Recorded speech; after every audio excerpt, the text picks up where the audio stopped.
देखिए, उसमें दो बातें बड़ी बेसिक है, बड़ी इंपॉर्टेंट है कि जो माता वैष्णो देवी है वो एक आस्था से अकीदे से जुड़ा हुआ इदारा है।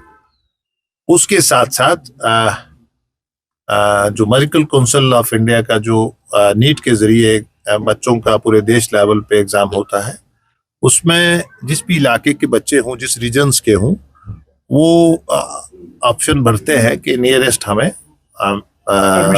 मिल जाए और हम कहीं छुट्टी में पेरेंट्स को विजिट कर सकें। तो दोनों चीजें बड़ी इंपॉर्टेंट है। आस्था और अकीदा भी बड़ा इंपॉर्टेंट है और जो मेरिट है बच्चों का वो भी इम्पोर्टेंट है और ये अप्रोप्रिएट फोरम पे ये रिजॉल्व होगा। और आज यहाँ पब्लिक दरबार के लिए वेरियस वफद मिले हैं। तराल से भी एक था, जैसा कि आपने पूछा। हमने वहाँ के एसपी अवंतीपुरा से बात करा है और जो गलत होगा उसको कानून फेस करना पड़ेगा और जिसका सुधरने का जो जिसने गलत नहीं किया होगा उसको कोई भी तंग नहीं करेगा। और एक वफद यहाँ इसका आया था रेलवे ऑटो रिक्शा यूनियन का, नौगाम जो स्टेशन है, उनको भी हमने सुना है, मुतल्लिका अफसरान से बात कर रहा है ताकि जो by the of the for the people का जो कंसेप्ट है वो कश्मीर में जमीन पे उतरे। जी सर, 3 दिन के दौरे का क्या मकसद था? क्योंकि आज तो कई एक वफूद जो है आपके साथ में मुलाकात हमने की, लेकिन मैक्सिमम पर्पस क्या था इस दौरे का?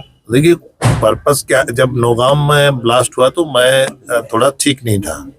तो कश्मीर के जहाँ जो जम्मू के पहाड़ी जिला है, जम्मू कश्मीर हमारा नेटिव जगह है। हम यहाँ लोगों के बीच पे रहते हैं।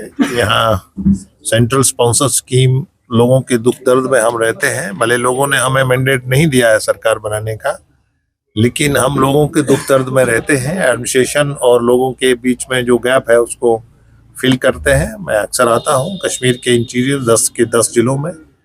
हम फर्स्ट हैंड इंफॉर्मेशन लेते हैं कि जो प्राइम मिनिस्टर साहब के जो प्रोग्राम्स हैं, जो स्कीम्स हैं, जो वेलफेयर स्कीम्स हैं डिफरेंट, वो ज़मीन पे रिफ्लेक्ट करती हैं। क्योंकि प्राइम मिनिस्टर साहब के रहनुमाई में देश एनडीए की वो रहनुमाई करते हैं। देश तीसरी बड़ी ताकत बनना है, तो अब फाइलों को रोटेट करने का वक्त चला गया है। अब अफसरों को भी विजडम से, विजन से इश्यूज लोगों के रिजॉल्व करने हैं, रिड्रेस करने हैं। अब फाइलें रोटेट करने का समय चला गया है। तो प्राइम मिनिस्टर साहब का ये है कि पूरे देश में हमारे अफसरान जो है, एग्जीक्यूटिव जो है, वो रिड्रेसल मोड में आ जाए, रोटेशन मोड से, और छोटे सभी लोगों का। और कश्मीर में जो अमन आया है, कश्मीर के जो बच्चे हैं, ये कैसे विकसित भारत की में कंट्रीब्यूट कर सकते हैं different sort of stand up के जरिए। जी सर, आपने कहा कि यहाँ पर बच्चों की बात आपने की, लेकिन वही माता वैष्णो देवी का जो इंसिडेंट हुआ उसमें काफी ज्यादा इन्वेस्टिगेट उस मसले को किया जा रहा है। तो how do you react on that issue?